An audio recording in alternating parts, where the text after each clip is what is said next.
Kali ini saya ingin perkenalkan kanji ki. Kalau di video yang sebelumnya, saya hanya mengatakan kanji ki yang saya bawa di video sebelumnya itu ini ya, untuk ekspresi-ekspresi verbal yang kebanyakan adalah kata kerja. Jadi ki o bla bla bla, ki ni bla bla bla, ki ga bla bla bla gitu ya, kemarin kayak gitu.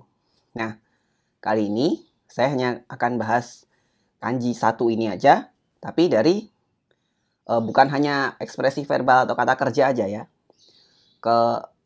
lebih expand lagi ke misalnya kayak kata sifat, kata benda, dan lain-lain. Nah, kanji ini setahu saya cuma punya ongyomi aja, yaitu ki.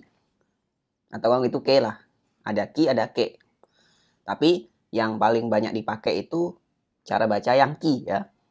Kalau ke-nya ada sih beberapa. Tapi kalau ki ini pasti setiap hari bisa ketemu ya. Kemudian kanji ini ada di level N5. Jadi frekuensi penggunaannya akan tinggi. Nah, kayak yang saya bilang tadi, dalam keseharian huruf ini akan sering dipakai pada kata-kata yang ya macam-macam ya. Nah, kata pertama saya akan mulai dari kata genki. Genki itu sebenarnya sebuah adjektif. Kata sifat na ya. Mungkin kalian sering dengarnya dalam bentuk frase yang sudah satu set ya. O genki desu ka? Itu nanya apa? Diartikan apa? Apa kabar? Itu ya. Apa kabar? Tapi aslinya genkinya saja itu artinya adalah sehat. Ya gimana ya, bugar gitu loh, sehat, sehat walafiat gitu ya, genkinya saja. Tapi kalau sudah dirubah jadi o genki desu ka gitu, jadinya ya kalau di bahasa Indonesia kan kayak nanya apa kabar, yang pakai genki ya sebagai genkinya saja. Kalau o genki desu ka kan sudah satu set itu. Kalau pakai genkinya aja itu misalnya gini, taro kun wa genkina itu ya, karena kata sifat na. Taro kun wa genkina otoko no ko desu. Taro adalah anak laki-laki yang sehat ya. Sehat maksudnya aktif gitu ya, ceria gitu juga bisa ya. Kata berikutnya adalah denki. Denki itu artinya apa? Listrik, lampu bisa juga ya. Bukan dalam artian bola lampunya gitu ya, bukan. Lampu dalam artian kalau nyalain lampu dong gitu ya. Itu misalnya listriknya suruh nyalain maksudnya kan. Nah, jadi kalau mau bilang nyalain lampu dalam bahasa Jepang itu jangan cari kata bola lampunya. Tapi cukup bilang nyalain listriknya aja. Nah, listriknya itu bisa diungkapkan dengan kata denki ini. Jadi, misalnya mau bilang denki yo tsukete kudasai. Nyalain dong lampunya, tolong nyalain lampunya gitu ya. Denki. Termasuk kata benda ya. Denki, kata benda. Kemudian kata ningki. Nah, ningki ini artinya adalah terkenal ya.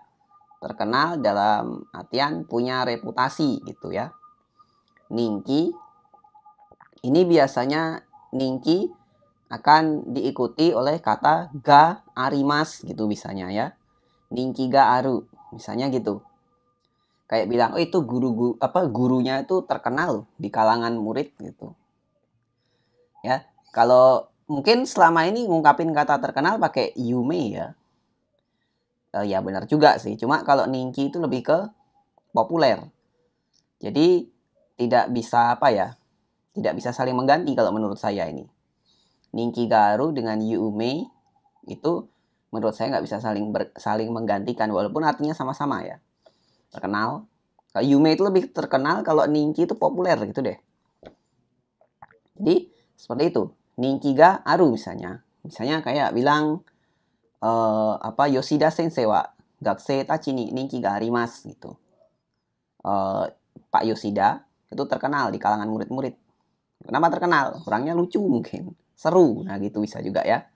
Kata berikutnya adalah tenki. Tenki itu artinya cuaca ya. Jadi teng itu langit, diartikan sebagai langit ya. Heaven apa heaven? Nah itu langit ya. Langit, kemudian ki-nya itu mood. Jadi moodnya langit, cuaca ya. Kalau lagi moodnya jelek ya mendung, hujan mungkin gitu. Tengki itu artinya cuaca. Termasuk kata benda. Dan ini sering nyatu ya, sering di set dengan kata sifat misalnya yoi atau warui. Tengki ga ii atau tengki ga yoi. Berarti cuacanya bagus. Tengki ga warui berarti cuacanya buruk. Gitu ya. Tengki. Kata berikutnya adalah byoki. Byoki itu artinya sakit. Bukan sakit sebagai ekspresi kalau kita instan gitu ya. Kita nyentuh apa, ketusuk duri, ketusuk jarum. Lu sakit gitu. Itu bukan pakai byoki ngomongnya. Tapi pakai itai. Itai. Nah, kalau byoki itu bilang sakit, misalnya sakit panas. Sakit apa?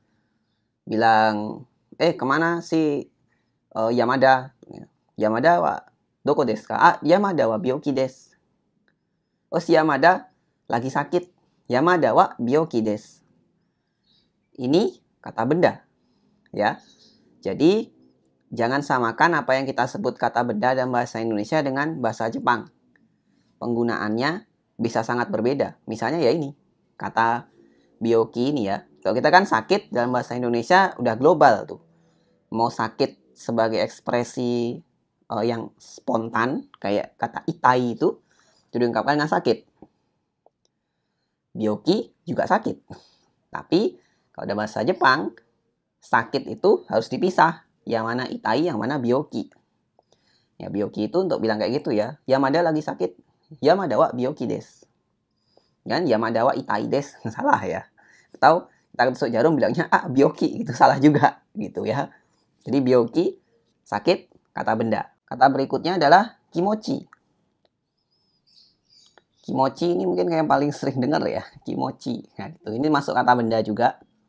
Artinya perasaan bisa. Maksudnya perasaan gini.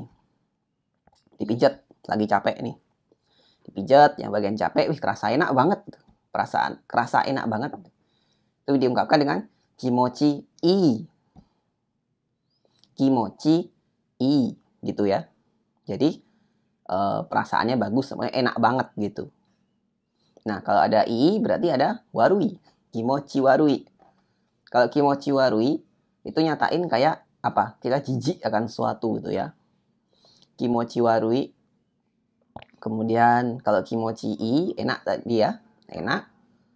Mungkin ini yang paling sering didengar ya kata kimochi ini ya. Nah, itu tadi kata-kata yang pakai ongyomi yang ki ya. Sekarang ada sedikit tambahan yang pakai ke. Antara lain ada kata kehai. Kehai itu artinya keberadaan. Apa ya bilangnya? Kehadiran misalnya. Saya nggak sadar akan kehadirannya itu ya. Kanojo no kehai ga kanjite inai. Misalnya gitu. Apa saya nggak sadar kehadirannya. Kehai itu seperti itu. Kehai. Kemudian ini termasuk kata benda juga ya. Kehai o gitu misalnya. Kata berikutnya adalah nemuke. Nemuke ini rasa ngantuknya. Ngantuk ya. Itu bisa diungkapkan dengan rasa ngantuknya maksudnya ya. Dengan nemuke. Kata benda juga berarti dong. Nah itu misalnya kalimatnya begini. Nemuke to tatakata. Saya melawan. Bertarung melawan rasa kantuk gitu ya. Oke, itu tadi untuk video kali ini mengenai kanji ki ya. Dengan beberapa kata yang bisa dibentuk. Semoga bermanfaat. Sampai jumpa lagi di video berikutnya. Silahkan subscribe untuk yang belum.